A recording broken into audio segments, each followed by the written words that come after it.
Во услови кога се почесто се говори за одложување на престојниот попис, се наметнува прашањето дали со постојаното законско решение е возможно тоа.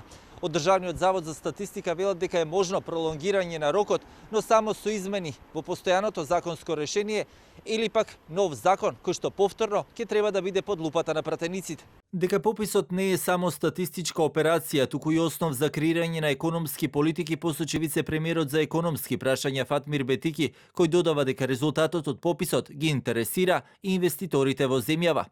Пописот конечно ќе даде одговор на прашањето што го интересираат секој инвеститор кога одлучува каде ќе инвестира. Дали и каде има квалификувана работна сила по специфични профили, старосната структура и потенцијалот на одредени градови и региони.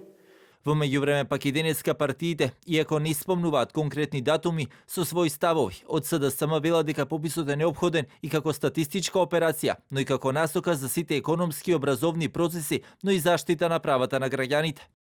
19-та година поред државата е без целосни, прецизни и релевантни податоци за населението, домакинствата, становите, без податоци кои што се нужно неопходни за градење на политики и стратегии.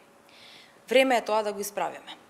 Ставот на ВМРО ДПМН пак е познат, дека не се против попис, но бараат тој да биде пролонгиран со ново законско решение поради пандемијата, а за тоа веќе собираат подписи со цел како што велат да покажат дека и граѓаните се против оваа операција во услови на пандемија.